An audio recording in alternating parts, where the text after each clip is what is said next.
Shake them ropes. I'm Jeff Hawkins. Rob McCarran is not here.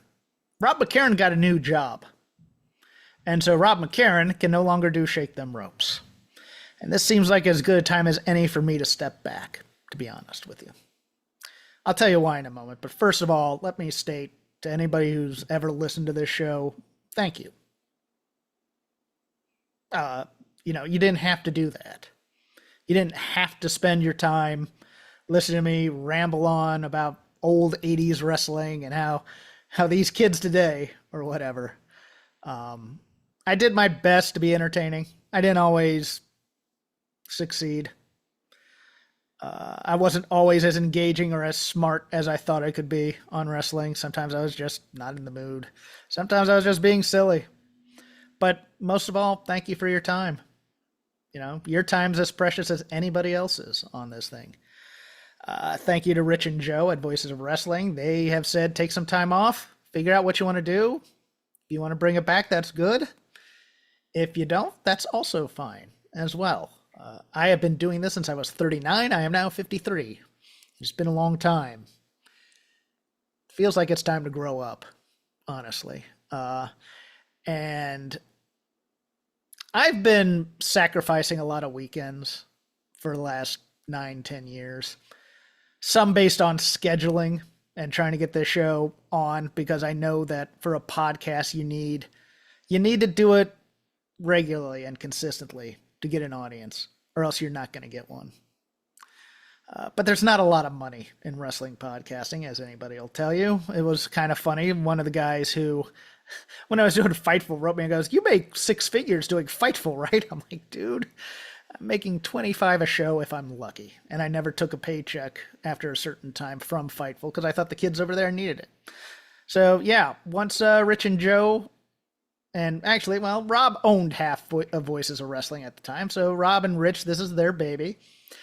And they brought us along to do the stateside WWE because Joe really didn't want to at the time. And it was going to be, pardon the interruption, for wrestling, and then Blabbermouth here had things he wanted to say. So it just became a show, and then it morphed, and then it morphed again, and then eventually we were trying to find ways to keep me interested. NXT Black and Gold came around. That kept me interested. The 99 or the 100 matches to see before you die. Vader Club. But a lot of the modern wrestling, unless it was a hot angle, wasn't keeping me all that interested, to be honest with you. But from there, we got a platform with Fightful, because Sean Ross Sapp was nice enough to hire both Rob and I for post shows over there. So I got an extended platform over there, and I love the kids over at Fightful. They do great work. I would go back over there and do things, but I don't know my place over there either. That is a young person's network. Wrestling news and opinions and things like that. It's the modern day. I think it's the modern day Wrestling Observer. I know a lot of people will fight against that and Dave Meltzer's standards and things like that. I think Sean Ross Sapp does as good a job of journalism as Dave. And he talks to probably more people than Dave right now. Not that Dave's doing a bad job. Dave's great. I like Dave. Speaking of which, thank you to Mike Sempervive for giving me a couple chances over at Figure Four Daily in the afternoons. That was a hoot and a holler to be on national radio, Sports Byline. And I could tell my friends, hey, I'm on national radio.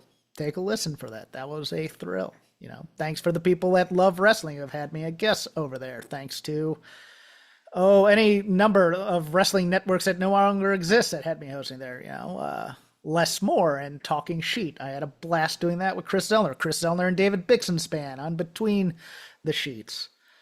Blast doing those shows. I'm not stopping doing audio. I'm stopping doing this audio for a while until I can figure out how I want to reconfigure it, if I do want to reconfigure it. I'll still be doing the Dynamite show over at Fight Game Media. Thank you to Garrett Gonzalez and Paul Fontaine for having me come over there when, they could have picked other people. And that's a small but mighty network, and I highly suggest you all listen to it because a lot of people over there are doing great work. People are doing great work everywhere. That's the thing is, wrestling media is very friendly with each other because we all kind of know that the fandom can be a little bit abusive at times. So we kind of grin, bear it, send each other DMs of, hey, keep going, you're doing good stuff, and move on. But yeah, everybody's kind of, there's nobody doing poor work necessarily out there to me. And if you're doing podcasting right now, keep at it. Grow your audience, but do it for you. Don't do it like I thought when I first started doing this that if I was smart enough, because that was my job. I really liked Todd Martin when he was at Figure Four. I don't like his chemistry with Wade Keller as much, but I did like his chemistry with Brian Alvarez. And I thought there was room for somebody else like that, like a Jordan Breen of Sherdog, the late Jordan Breen, if you remember him at all. Very smart, very witty, a little bit too cool for school. I could never pull that off. And instead I became a morning radio co-host, wacky guy. So, because I like to laugh and wrestling's kind of stupid at times. But I thought if I had smart enough opinions, maybe I could get another shot at a writing gig. I had already tried twice, but I was getting old. And they want pop culture people in WWE, and I didn't necessarily want WWE. I would have liked AEW when it came up. I think I could be good in the room, but I'm also going to be the guy that's going to be very critical in the room, and I don't know if they wanted that necessarily. But, when I left Fightful, it was to take a job that was well into six figures. And when I left that job and I got my afternoons back, which was a godsend, to do software and get out of legal, I had these afternoons free, and I was a little bit reinvigorated because I wasn't spending three hours a day commuting back and forth. I honestly, the other thing is I don't know my place in wrestling criticism anymore. I don't fit at Voices of Wrestling. You go on the Discord, you'll see plenty of people say that I shouldn't belong here, even though I've been through many people who have told me I shouldn't be on here, and they have since quit wrestling and gone on to other things and come back and go, "Oh, you're still here." I go, "Yes, I am." A lot of people do this for access and need it for their content, and I have nothing but respect for the hustle that's involved with that. But it's not my kind of content, and I don't need it. I like having an opinion and being honest about it. And I don't feel I need to pull my punches just to make people happy. But at the same time, I've been far too critical of late, to the point where I'm not having negative radio is fun for a short time, but if you're always negative, it's a drag to the listeners and a drag to me. So I was trying to find things that, excited me. And they aren't there a lot anymore because I feel like modern wrestling, the format hasn't changed. It's in an arena. It's backstage at a television show. It's been that way since 96. And I wish somebody would do something to shake things up a little bit. But also the athleticism has never been better and the personality has never been worse. Who's having fun being a heel other than maybe MJF? Maybe CM Punk, if you consider tonight what he was doing heelish. Who's having fun being a babyface, being, the people's hero and stuff.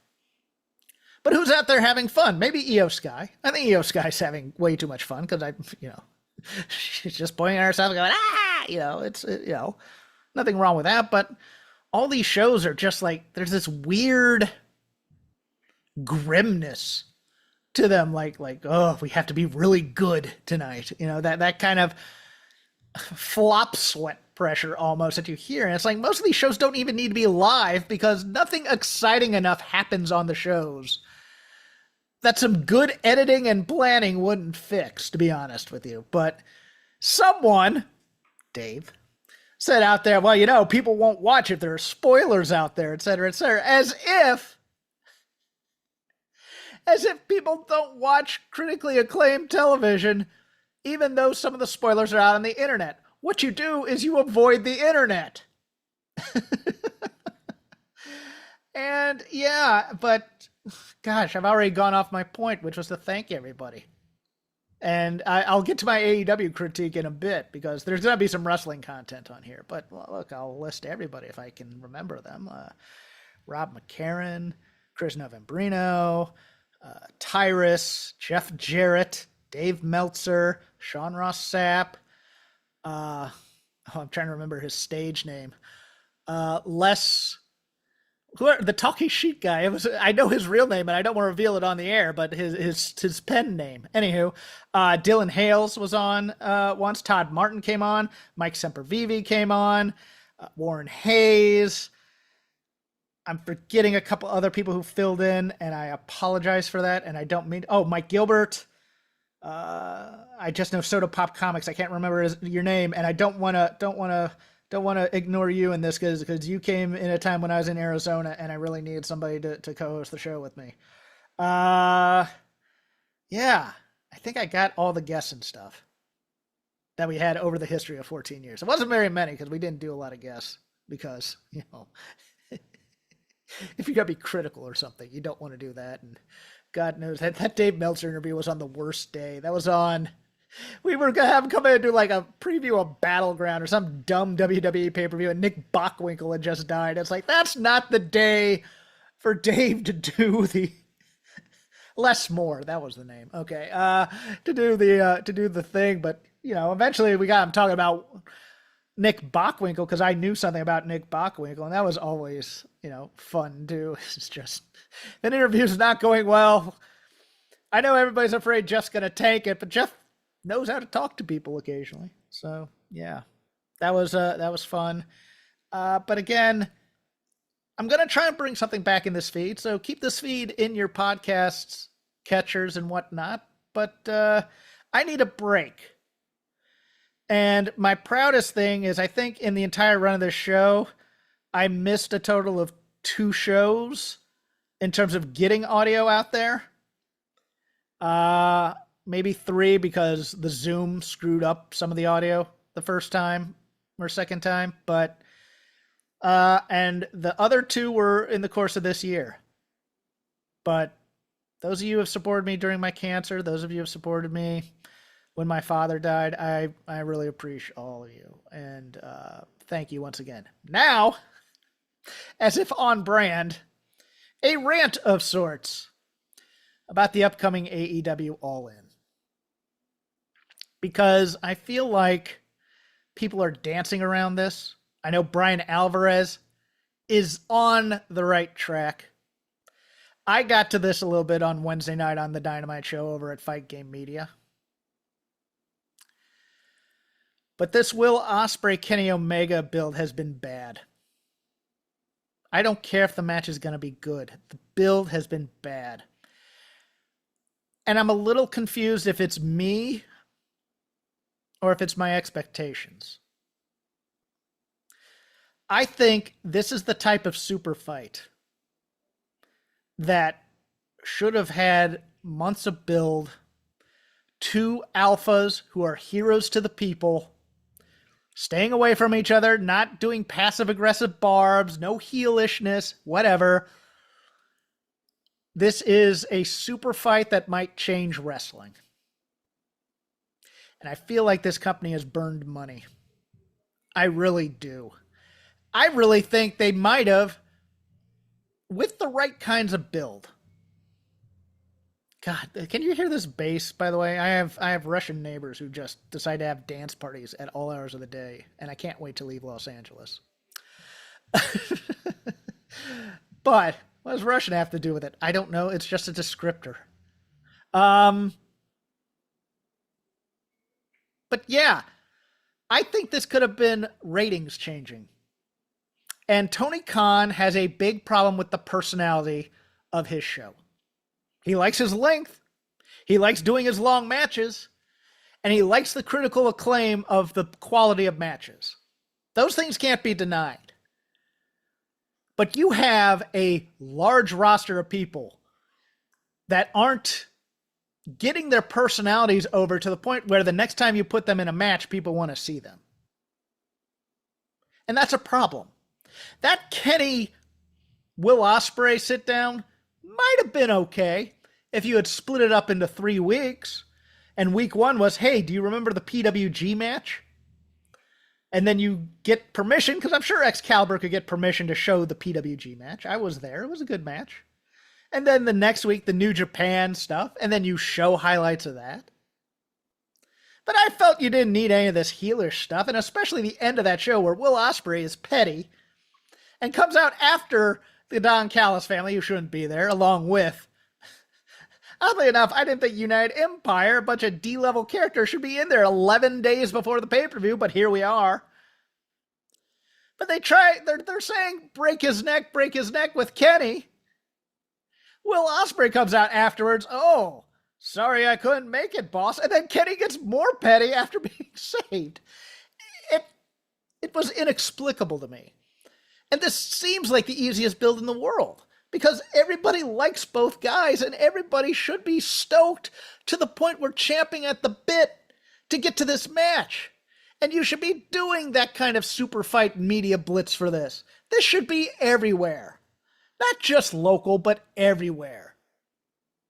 Because WWE is for AEW's laziness, WWE is a different kind of lazy. They have the shelf space to be lazy. They are Coca-Cola. They have, Coke, Coke Classic, Vanilla Coke, Lime Coke, Cokey Coke, Coke, Peppermint Coke, Orange Coke. Whatever Coke you want. They have the shelf space. They don't need it. They have their format. They've been doing it for 30 years now. We're here live at this arena. Here comes somebody to talk for 20 minutes. Somebody else comes out and interrupts them. But, people were talking this week about Austin Gunn and, Road Dogg's in the midst of his verbal diarrhea, saying that the Guns were beneath the tag titles. It's like, really? When does anybody get the reps to be on the stick to prove that they can be that? And that's the thing. You might get reps in matches, but you're not getting reps on the stick for 30 or 60 seconds at a time. These could be pre-tapes done during the day so you can do multiple takes as opposed to live, which is something that, why do these things have to be live? Nobody cares about spoilers anymore, trust me. Or it gives them a chance to see if the show's any good and then skip it if it's not. But nevertheless, like Saturday Night Live, it's very rare that something live, to the point that it needed to be live, happens on these shows. And I am just angry at AEW. My issue with their fans is different. I think they get way too defensive when you critique them because they're afraid you want WWE to win. And it's not even a competitive match yet. Let me know when the ratings and the viewership are kind of equal. Well, we don't know that. Well, we'll see in the house show attendance a little bit how things are going. That seems to be a pretty good barometer, even though nobody wants to say that. And one group is doing 18,000 and one's doing 3. And I get that the match quality is good, but I don't watch this stuff like ice skating. I watch it for heat and promos and angles and build. The good wrestling can happen on the pay-per-views, and I'm fine with that. But you doing a 4.5-star match, that kind of means nothing. To get to a 4.5-star match, that means something. Maybe on a pay-per-view, because then we just go back to more 4.5-star matches on Wednesday. It's good for people who are tape collectors. And maybe it's good for people in their 20s and 30s. I don't know. That's the part that's getting me right now in terms of my place in this criticism sphere, because I'll go on the Voices of Wrestling Slack, and you can tell they don't really care for my opinion, and that's fine. Hate listen, get the downloads, and let me get paid. But it's just AEW has felt for a number of years like they are an underachieving, brilliant kid who just doesn't want to put in the work. And again, there's these anecdotes that stick with you that become truisms in wrestling criticism. And for me, for AEW, Dave had critiqued a show that wasn't particularly good in terms of angle building and stuff. And he relayed the story that Tony Khan reached out to him and asked, but the matches were good, right? And that has been burned in my brain. And I think if you want AEW to be the best #1 promotion in America, you need to demand that some changes are made to the television format. You don't need to go full Stamford. I'm not saying that. But there are tricks and things to television. And one of my screenwriting professors used to have the worst pun. It's called tell-a-vision for a reason. Tell your vision. Kind of a thing. It's a bad pun, I'll admit it, but it's true. But you have to show things. You can't just say it on commentary and things like that. And but if you're happy with them being your local bar band for $5 a week and never want them to sell out to get that big record deal, I get that too. And are they doing fine? Yes. I'm not saying they're going under like that Nick LaPiccolo guy who's just obnoxious, saying, they're going to cancel the TV deal. I don't think they're going to cancel the TV deal. It's a TNT needs all the things, and TBS need all the things they can to get people to watch shows over there. Now that they've lost the NBA, but don't get on guys like Brian Alvarez who are trying to make this product better and has an ear in there. And I know, criticism is good. Negativity necessarily not so much, but I've tried my best not to be, oh, this sucks, I can't, whatever. I'm trying to make it about the product as much as I could. But I also realize I'm kind of a glass half empty kind of fellow. So, rant over, show over. I need a vacation. I hope to talk to you later. I hope I'm smart enough to think of something. I hope I'm smart enough to become engaged again. I enjoy doing audio.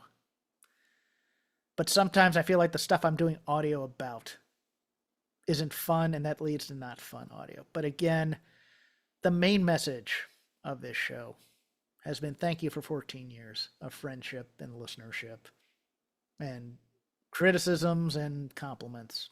I'm Jeff Hawkins. Talk to you later.